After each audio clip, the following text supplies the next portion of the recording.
Retour ce soir sur le séjour du chef de l'État en terre zimbabwéenne. Invité d'honneur, le président de la République Faure Eswazimna Nyasimbe a présidé le lancement officiel de la 57e foire commerciale internationale de Bulawayo, un grand rendez-vous de découverte du savoir-faire entrepreneurial et des atouts économiques de plusieurs pays. Et puis les 5 nouveaux membres de la Haute Autorité de l'Audiovisuel et de la Communication RAC ont été élus ce lundi par les députés à l'Assemblée nationale. À la plénière, les représentants du peuple ont porté leur choix sur les représentants des organisations professionnelles de la presse. À découvrir tout de suite dans ce journal. C'était les principales articulations de cette édition. Bonsoir à toutes et à tous. D'abord, au courrier départ du chef de l'État, le président de la République Faure Eswazimna Nyasimbe a adressé un message de félicitations à son homologue polonais, son Excellence Andrzej Duda, à l'occasion de la célébration de la fête nationale de ce pays. Le chef de l'État Faure Eswazimna Nyasimbe a exprimé son vif souhait de voir les relations d'amitié et de coopération entre leurs deux pays se renforcer davantage pour le bien de leurs peuples respectifs. Je vous l'annonçais également en titre, le chef de l'État était la semaine dernière l'invité d'honneur de la 57e édition de la foire commerciale internationale de Bulawayo au Zimbabwe. Environ 20 pays ont répondu à ce rendez-vous économique par l'exposition de leurs différentes entreprises. Nous reviendrons tout à l'heure sur le résumé de ce séjour du chef de l'État en terre zimbabwéenne et puis également son intervention lors de la cérémonie officielle de lancement dans le courant de cette édition. Également en titre, les députés à l'Assemblée nationale ont procédé ce lundi à l'élection des nouveaux membres de la Haute Autorité de l'Audiovisuel et de la Communication RAC. Au terme de cette élection, 5 membres ont été choisis. Ils ont été élus au titre des organisations professionnelles de la presse et à titre individuel. Découvrons ensemble ces nouveaux membres avec le compte-rendu de la plénière avec Kaf Djobor et Pierre Sousouko. Après appel à candidature, 39 candidats ont été retenus. Parmi eux, 5 devront être élus par l'Assemblée nationale, devant auquel s'attellent les parlementaires à cette séance plénière. À l'issue du vote, 5 nouveaux membres ont été donc élus par la représentation nationale conformément à la loi. Les députés de l'ANC n'ont pas participé au vote, estimant qu'un consensus devrait être trouvé par rapport à la liste des candidats qu'ils ont proposés. Faute de compromis, ils ont quitté l'hémicycle au moment du déroulement du vote. 2 des candidats devraient être élus au titre des organisations professionnelles de presse et 3 à titre indépendant. Zusa Djouvor, Pierre Sabi Kassere, Aminata Drou, Mathias Aena et Octave Olympio ont gagné la confiance de la majorité des élus du peuple. Le président de l'Assemblée nationale s'est félicité du déroulement du vote et a exprimé sa reconnaissance aux parlementaires pour le devoir accompli. Nous avons fait notre devoir. La loi organique sur la RAC est claire là-dessus. L'Assemblée nationale élit 5 membres et le président de la République désigne 4. Tout à l'heure, nous devons impérativement adresser cette liste élus, des membres élus par l'Assemblée nationale au chef de l'État pour qu'il prenne le décret nommant les membres de la RAC en y incluant les personnalités que lui-même aura désignées. L'ancien bureau étant en fin de mandat, l'élection de ces nouveaux membres vient ainsi insuffler une nouvelle dynamique à l'institution de régulation des médias. Et parlons justement des médias, demain 3 mai, la communauté internationale célèbre la journée de la liberté de la presse. Cette année, le thème retenu est accès à l'information et aux libertés fondamentales, c'est votre droit. Nous reviendrons également dans le courant de cette édition sur l'appel lancé par le ministre en charge de la communication aux membres de la presse togolaise. Le comité exécutif du réseau africain des personnels des parlements tient depuis ce matin une rencontre à Lomé. Les assises visent la préparation de la prochaine assemblée générale de cette organisation et également la redynamisation des activités du réseau. Le compte rendu avec Tchassenam Baga. Chaque loi votée à l'Assemblée nationale est certes le fruit d'un travail abattu par les parlementaires, mais elle est également le résultat de celui réalisé en amont par un personnel technique qui assure la mise en forme des textes et la logistique indispensable à l'activité des députés. Pour ce travail spécifique et exigeant, le personnel a besoin de compétences particulières pour accompagner efficacement les parlementaires dans l'exercice de leur mission. Le comité exécutif de ce réseau est à Lomé pour préparer la prochaine assemblée générale de cette organisation. On essaiera de plancher sur tous les points qui doivent être soumis à l'assemblée générale. Le domaine parlementaire est un domaine spécifique. Il y a des spécificités au niveau des pays, mais globalement, vous allez voir que les tâches sont pratiquement les mêmes. Donc, lors des rencontres comme ça, nous essayons d'échanger par rapport aux expériences des uns et des autres, et ça nous permet de nous améliorer dans le travail. Les assises vont porter sur, entre autres, l'exposé sur l'Assemblée nationale du Togo, le point sur le dossier de reconnaissance officielle du réseau africain des personnels des parlements, l'avis des commissions, la présentation et l'adoption du projet de budget 2016-2017. Un accent particulier sera accordé à la question de la formation. On entend toujours parler d'élaboration des lois, propositions de loi, examen des projets de loi, mais de plus en plus, les parlementaires sont confrontés à d'autres questions. Et pour ça, il faut que le personnel parlementaire puisse avoir une solide formation, puisse avoir la technicité qu'il faut pour essayer d'aider ces parlementaires. Et j'ai l'habitude de dire que cette formation ne s'arrête pas seulement, comme je dis à nos collaborateurs, mais nous-mêmes, secrétaires généraux, nous avons besoin de nous mettre à niveau. Le réseau africain des personnels des parlements est créé en 2003.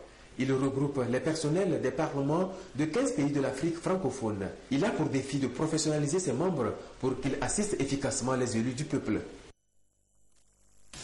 En matière de planification et de développement, les investissements sont plus que nécessaires et ceux-ci ne sont réalisables que sur la base de programmes préétablis.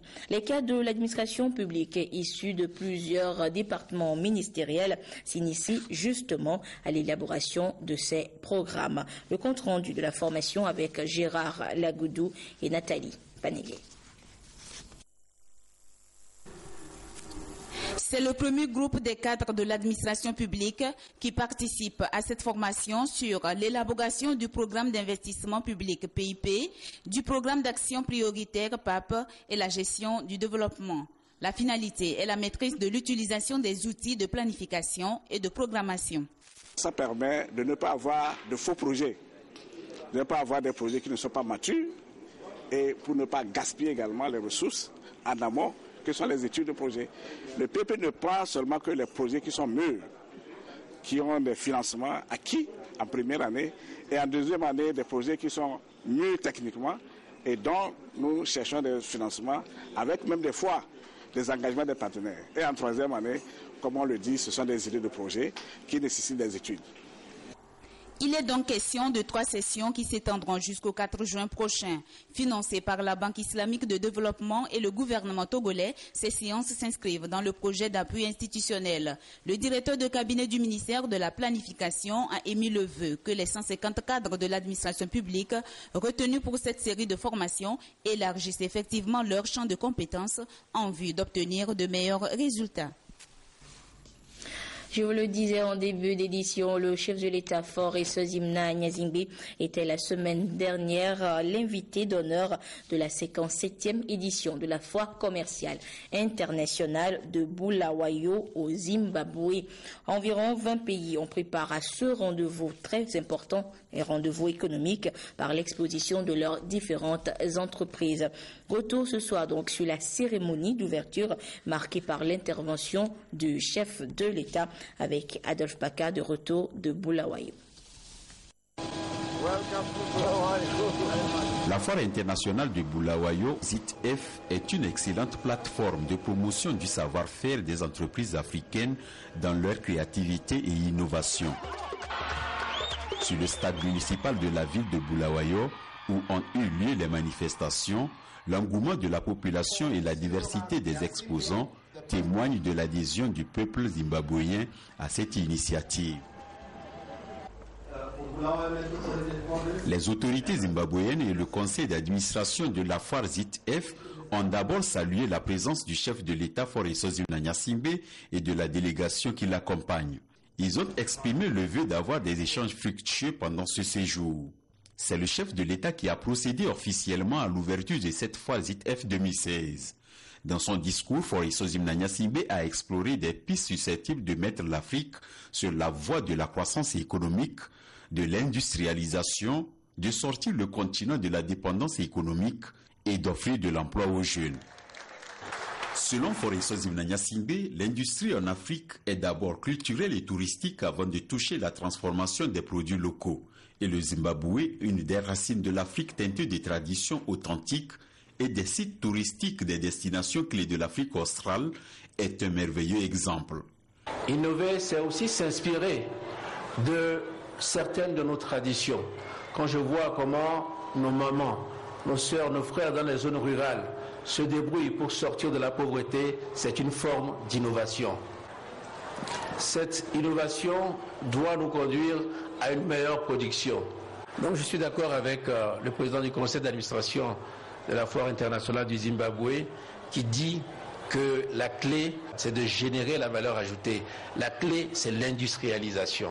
Il nous faut beaucoup plus de volonté politique pour accélérer l'intégration. Il nous faut construire et bâtir des infrastructures pour accélérer l'intégration. L'industrialisation, la création des valeurs ajoutées, c'est la création de richesses, c'est surtout la création des emplois pour notre jeunesse. Parce que si nous n'industrialisons pas, si nous ne créons pas de la valeur ajoutée, nous exportons nos emplois dehors alors que nous en manquons à l'intérieur. Mais l'industrialisation aussi, elle suppose certaines conditions, elle suppose de la stratégie. Et c'est pourquoi nous devons améliorer le climat des affaires dans nos pays. Quand je parlais de volonté politique, c'est de faire en sorte que nous sortions de nos idées un peu obsolètes aujourd'hui, de souveraineté étriquée, pour aller vers une plus grande interdépendance, une plus grande complémentarité, comme nous le voyons dans les villes frontalières, dans les villages frontaliers.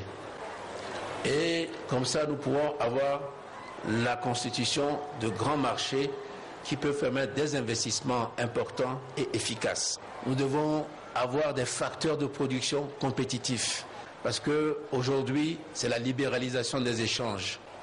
Et cette libéralisation des échanges, elle est nous ne pouvons pas aller contre. Le monde aujourd'hui est un monde ouvert. Continuons son propos en anglais. Les hommes d'affaires et le peuple zimbabwéen étaient convaincus d'écouter un homme pragmatique, guidé par l'action et le dynamisme. We are late, but it is never too late when you can do better.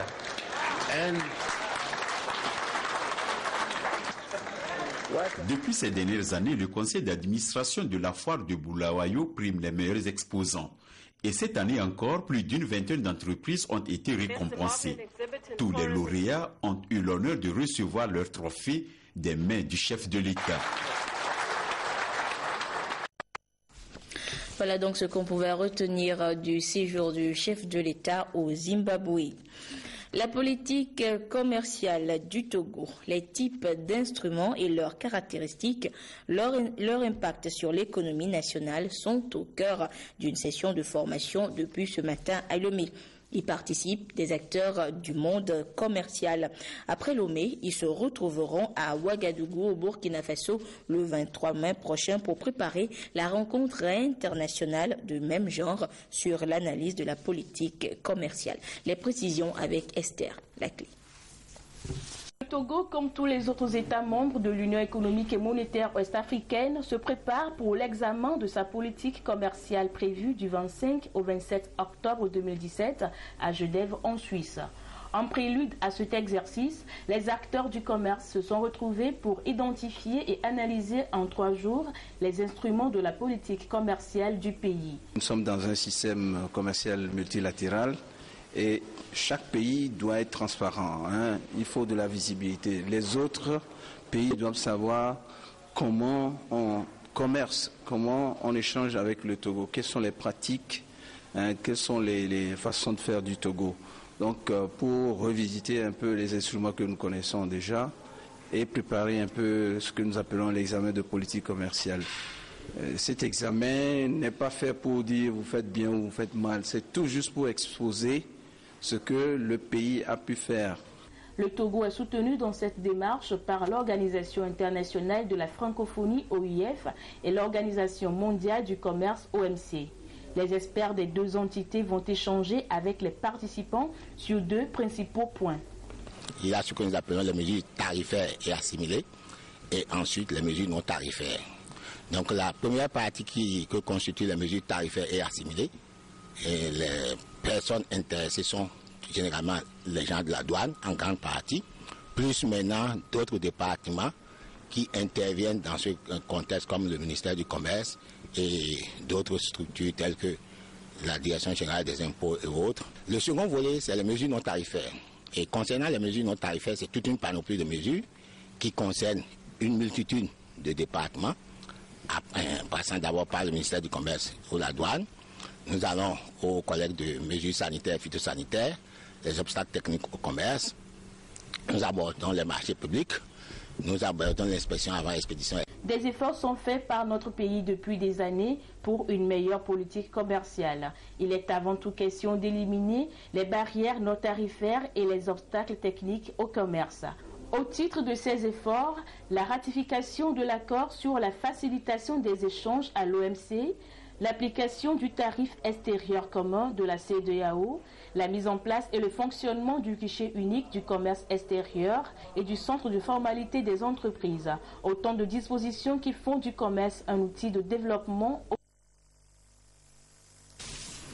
Économie encore, les administrateurs des 15 pays membres de la CEDEAO se sont retrouvés la semaine dernière à Lomé pour la 49e session du conseil d'administration de la Banque d'investissement et de développement de la CEDEAO BIDC. Et cette session essentiellement consacrée à l'examen des comptes au titre de l'année 2015 s'est tenue en présence du nouveau président de la commission de la CEDEAO, le béninois Marcel Alain de Souza. Occasion pour ce dernier de féliciter le personnel de la BIDC et son président, dont le travail et le management se sont soldés par un bénéfice de 2,7 millions de dollars. Le précision avec Félix Mdacha. En dépit de multiples investissements, notamment dans le domaine des infrastructures dans différents pays membres de l'espace CEDEAO, la Banque d'investissement et de développement de la CEDEAO a enregistré un bénéfice à la clôture des comptes de l'exercice 2015. Ce bilan positif est dressé à l'issue de la 49e session du conseil d'administration de l'institution. Session qui a permis aux administrateurs de procéder à l'adoption du rapport d'activité de l'exercice clos, mais aussi d'engager l'institution bancaire vers de nouveaux défis. Nous avons adopté le rapport d'activité 2015 et puis la clôture de l'exercice 2015 également, qui a enregistré un bénéfice de 2,7 millions de dollars US, qui évidemment seront transférés dans les comptes de la banque. Lors de cette session, le Conseil a approuvé donc un projet de financement de Ghana Home Loans, qui est un projet immobilier au Ghana, pour un montant de 10 millions de dollars US. Également, ils ont approuvé le rapport ad hoc du comité qui a été mis en place pour étudier les procédures internes de la banque relatives aux procédures du conseil d'administration et du conseil des gouverneurs. Aujourd'hui, également, on a discuté de comment améliorer la gouvernance de la banque et on a abordé la question du défi que nous avons en matière de ressources. Bilan positif certes, mais il importe que l'institution renforce ses actions d'investissement pour contribuer davantage à la lutte contre la pauvreté dans l'espace sous-régional, a relevé le nouveau président de la commission de la CEDEAO présent à cette session. Lorsque une banque de cette dimension fait un bénéfice, nous devons les féliciter. Les féliciter parce que généralement, ils financent surtout les infrastructures qui sont indispensables pour l'intégration, pour le recul de la pauvreté et surtout pour l'émergence économique de nos pays. Et vous savez, nous sommes 15 pays dans la CEDEAO et nous souhaiterions bâtir une 16e économie qui sera une union économique et douanière pour le bien-être de nos populations. C'est vrai, nous parlons de la libre circulation des biens, des personnes, des capitaux et des services. Ça fait 41 ans qu'on est ensemble, mais nous notons qu'il y a encore quelques problèmes à régler. La preuve, c'est que les échanges entre les pays de la CEDEAO après 41 ans sont encore à 12%. Nous avons du pain sur la planche, nous devons travailler.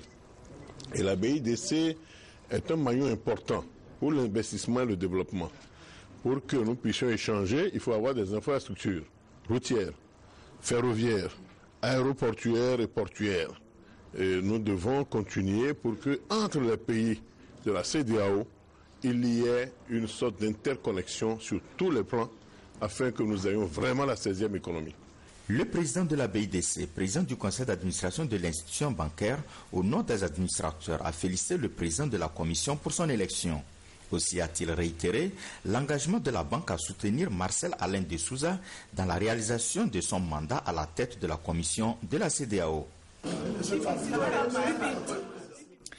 Ce communiqué conjoint pour poursuivre cette édition, le ministre des Infrastructures et des Transports et le ministre du Commerce, de l'Industrie, de la Promotion du secteur privé et du tourisme portent à la connaissance du public qu'à la suite de la diminution pour la 3e fois consécutive des prix des produits pétroliers, le gouvernement a procédé à la revision à la baisse des tarifs des transports urbains, interurbains et de marchandises pour compter du mardi 3 mai 2016.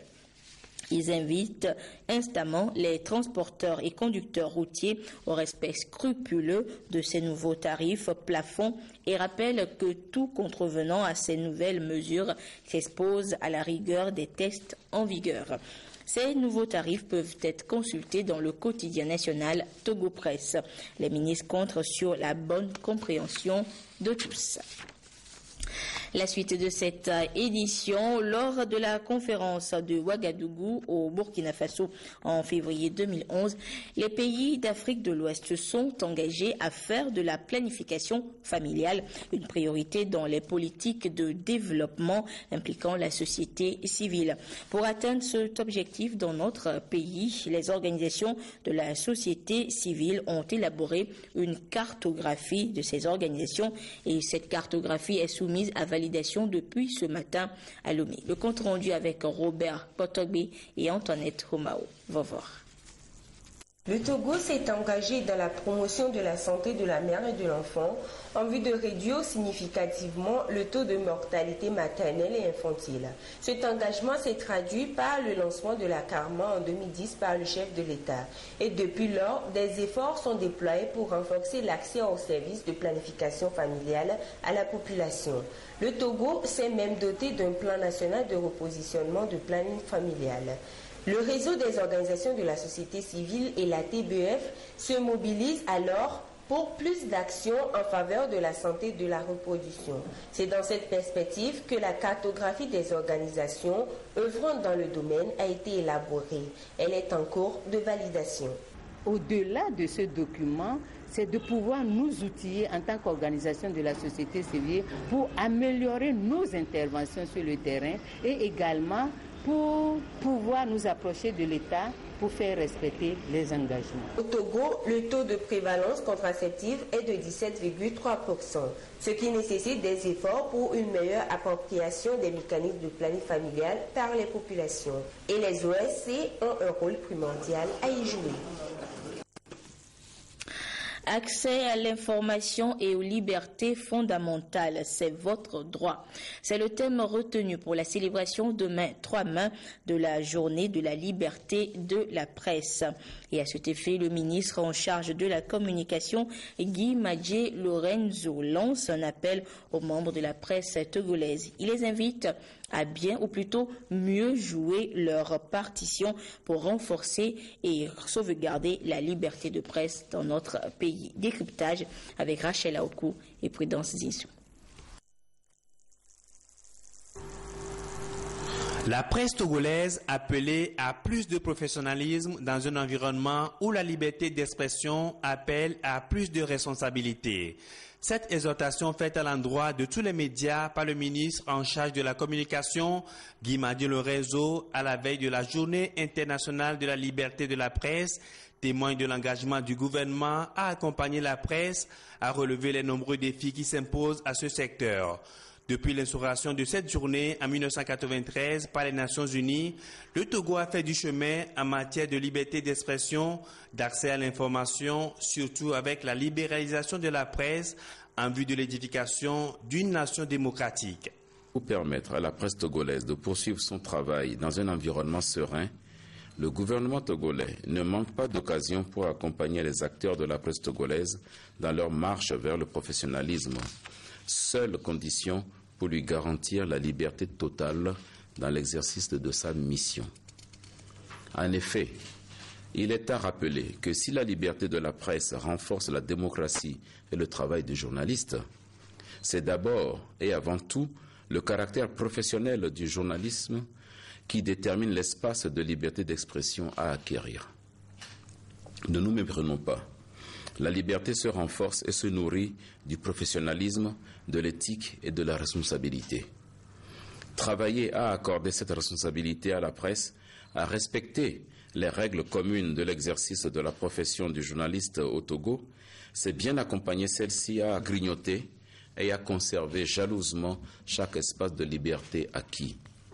Cet engagement du Togo dans la consolidation de la liberté d'expression s'est également matérialisé ces derniers mois par l'amélioration du cadre législatif et réglementaire d'exercice de la profession de journaliste. Il n'est un secret pour personne que le Togo dispose au niveau continental de l'un des codes de la presse les plus unanimes, libéralisés et qui consacre le principe de la non-privation de liberté pour les acteurs de la presse dans l'exercice de leur mission. Mieux, dans l'esprit des recommandations des États généraux de la presse, il devrait être renforcé dans les prochains mois, préservant toujours ce qui fait notre force et notre fierté au niveau de l'espace continental. Le thème de cette année, je cite, « Accès à l'information et aux libertés fondamentales, c'est votre droit », est évocateur et nous sommes heureux de voir ce thème retenu pour cette année. En effet, il y a 2 mois, jour pour jour, se fondant sur les recommandations des assises de Palimé et sur proposition du gouvernement togolais, l'Assemblée nationale a adopté la loi portant liberté d'accès à l'information et à la documentation publique.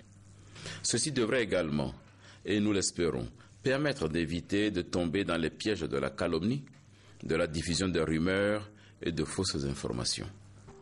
Le gouvernement appelle donc une fois encore la presse togolaise à jouer également sa partition pour la sauvegarde de cette liberté acquise au fil du temps pour contribuer à une société meilleure où l'ignorance est combattue et où règne la justice et la paix.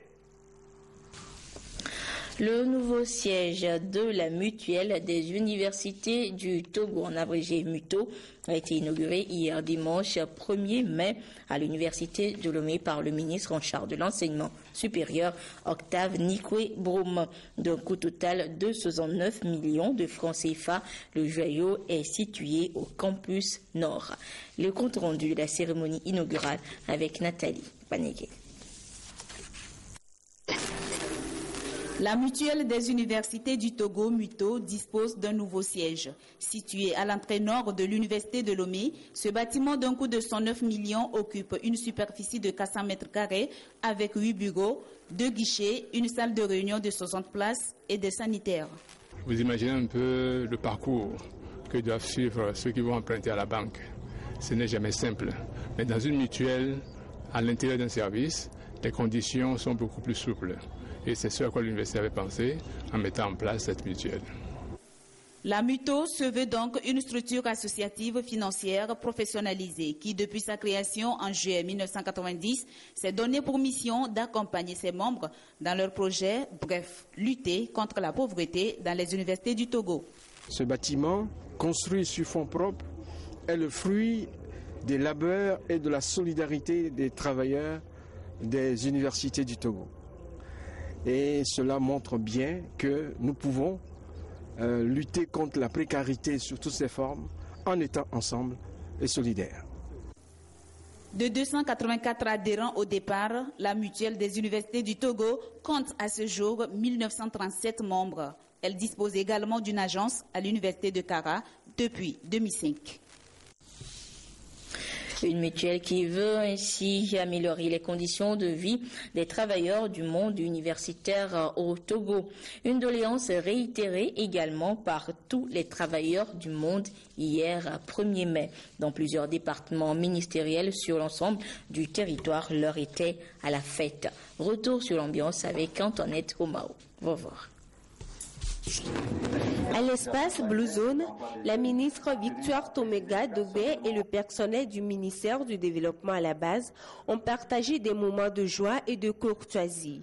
La ministre a convié ses collaborateurs à plus d'engagement et au travail bien fait. Aujourd'hui, c'est l'occasion de célébrer ces efforts à la fois individuels et collectifs qui ont été déployés pour l'atteinte des résultats. Merci pour le travail qui est fait, merci pour les efforts, pour la patience. Il faut absolument que nous puissions gagner parce que nous sommes une équipe gagnante. Autour de leur ministre Gilbert Bahara, les agents du ministère de la fonction publique, du travail et de la réforme administrative ont célébré la 130e édition du 1er mai. Doléances des agents, puis message de réconfort, de félicitations et d'assurance du ministre pour l'obtention de meilleurs résultats.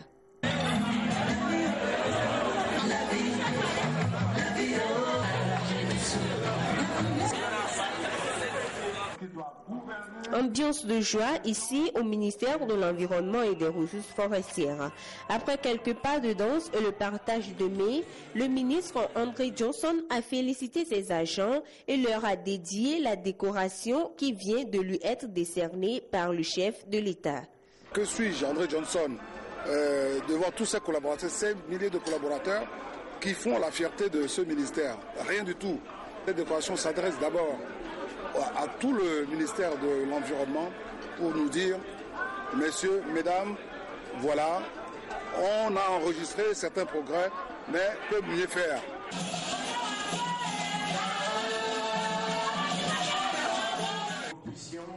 Dans la même dynamique, le personnel du ministère de l'Enseignement technique et de la formation professionnelle s'est donné rendez-vous sur l'esplanade de l'Institut national de formation et de perfectionnement professionnel pour célébrer le 1er mai. Nous avons, à cette occasion, promis à nos collaborateurs que l'État que nous représentons fera tout pour que les conditions de travail s'améliore progressivement dans la dynamique qui a été impulsée depuis plusieurs années. Et je crois que c'est dans la joie et l'allégresse que nous allons poursuivre cette journée.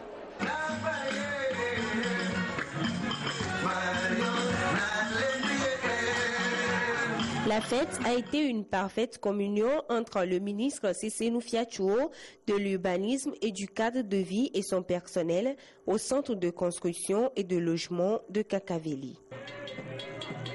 Aujourd'hui, j'ai été émerveillé lorsque les travailleurs s'engagent à se mettre aux côtés du chef de l'État pour garantir la sécurité et la paix dans notre pays, eu égard à tout ce que nous vivons sur le plan international.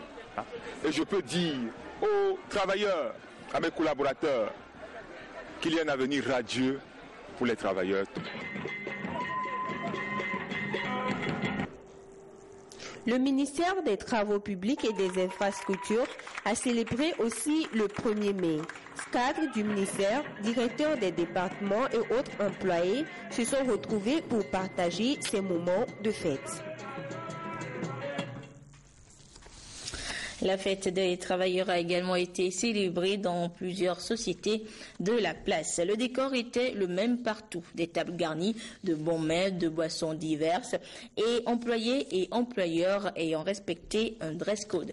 t-shirts et casquettes à l'effigie de leurs différentes entreprises. Carmen Nadji à Kakpo, Esther Laclé.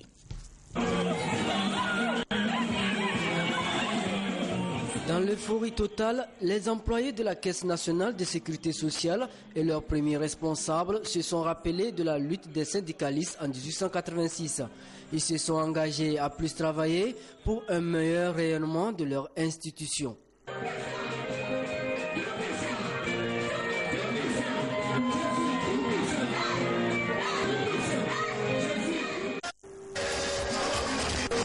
Les agents de la compagnie énergie électrique du Togo CET ont eux aussi célébré dans la ferveur la journée du 1er mai. Afin de relever les principaux défis et répondre davantage aux besoins énergétiques des populations togolaises, les employés ont présenté un cahier de doléances à leur instance dirigeante. Le directeur général de la CET a promis que ces revendications seront étudiées. Il a exhorté les agents à redoubler d'efforts dans l'exercice de leurs fonctions. Ont été récompensés et distingués les agents qui ont servi avec loyauté sur une période de 20 à 30 ans.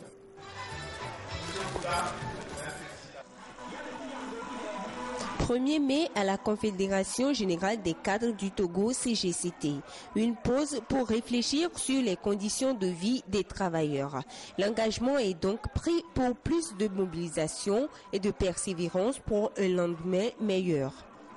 Les cadres du Togo entendent renforcer leur collaboration avec l'État, les autres regroupements de travailleurs et les partenaires sociaux pour offrir de meilleures perspectives à tous les travailleurs togolais.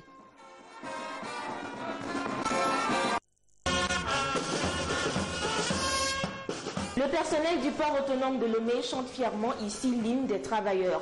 L'occasion lui est propice pour présenter ses cahiers de doléances, des préoccupations qui seront étudiées et prises en compte, à rassurer le directeur général du port qui a appelé tout un chacun à plus de performance et de professionnalisme pour le développement de cette infrastructure vitale pour l'économie du pays.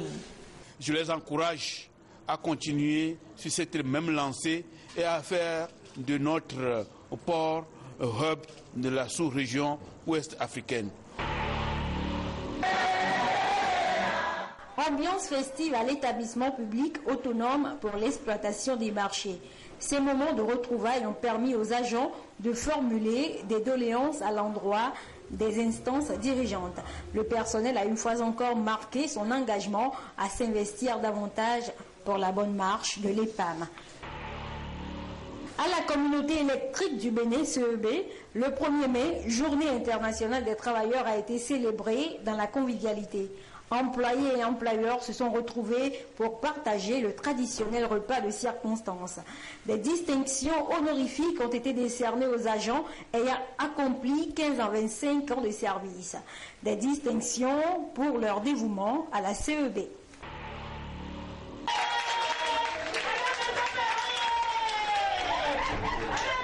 Les cadres et employés du Laboratoire national du bâtiment et des travaux publics LNBTP n'ont pas dérogé à la règle.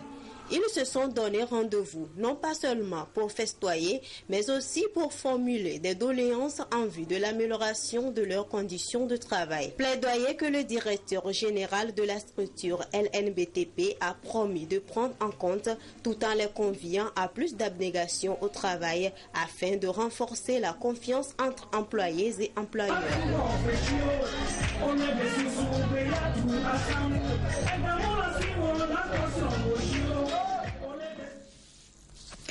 Ambiance de fête également du côté de la DOSI, délégation à l'organisation du secteur informel. En ce moment de partage, la directrice a reçu les félicitations de son personnel pour son management actif. Le compte rendu avec Lucassi et Esther Laclé.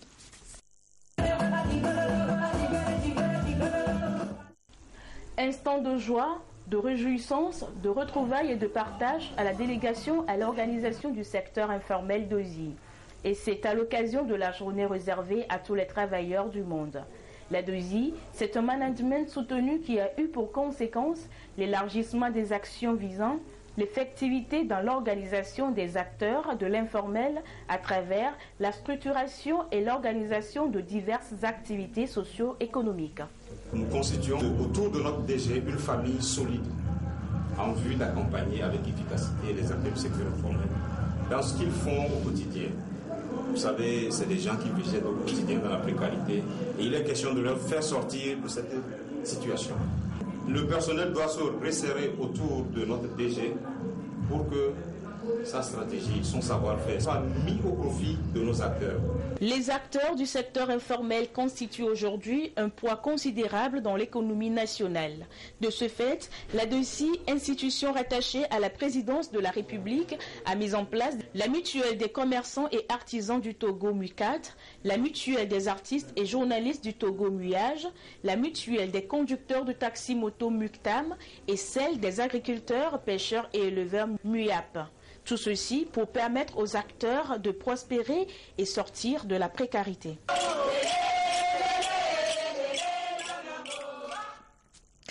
Voilà donc pour la célébration de la fête des travailleurs hier 1er mai. Et c'est également hier que la troupe Ismaïla des arts folkloriques égyptiens a quitté notre pays après une semaine de séjour.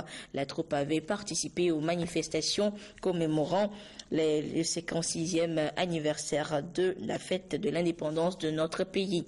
Et à la veille du départ des membres de ce groupe, ils ont été reçus à la résidence de l'ambassadeur d'Égypte au Togo. Le compte rendu avec Augustin Kossi et Charlotte Moussimet.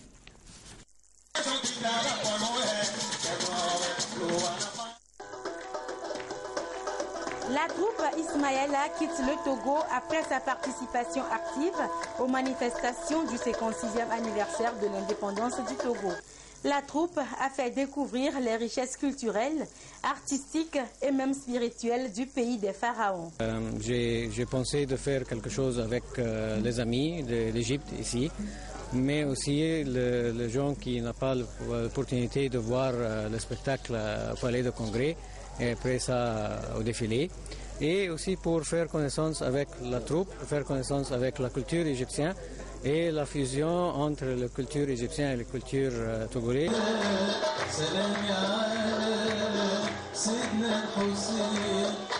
La culture a brisé les frontières et rapproché Lomé du Caire. L'Égypte et le Togo viennent de signer un mémorandum d'entente pour renforcer les liens d'amitié et de coopération entre les deux pays en promouvant la diversité traditionnelle et culturelle. Cette troupe s'est produite et vous avez pu voir la richesse de leur répertoire le 26 lors du FESNAD. Et ensuite, avant-hier, le 28, cette troupe s'est produite à Kara pour égayer également les spectateurs de la région septentrionale. C'était tout à fait normal que nous puissions, avant leur départ, les réunir avec un groupe folklorique togolais pour les remercier d'avoir fait ce déplacement de Lomé à l'occasion de notre fête de l'indépendance. Ce déplacement s'inscrit dans le cadre de la convention de coopération que le président de la République, son Excellence Faure Sosbina Gnassingbé, a souhaité voir mettre en place entre notre pays et l'Égypte. La troupe des arts folkloriques Ismaïla est créée il y a 21 ans et a déjà participé à plusieurs festivals internationaux à travers le monde. Après le Togo, elle est attendue en Chine. L'ambassadeur a salué l'engagement soutenu du ministre Guy Madje Lorenzo dans le rapprochement entre les cultures des deux pays. Une coopération culturelle aux impacts multiformes. Par exemple, des auteurs togolais pourront désormais être traduits en arabe et vice-versa. Voilà, c'est sur cette bonne ambiance togolaise et égyptienne que se referme cette édition. Merci à vous qui l'avez suivi un peu partout grâce à la télévision togolaise. Excellente suite de nos programmes. Au revoir.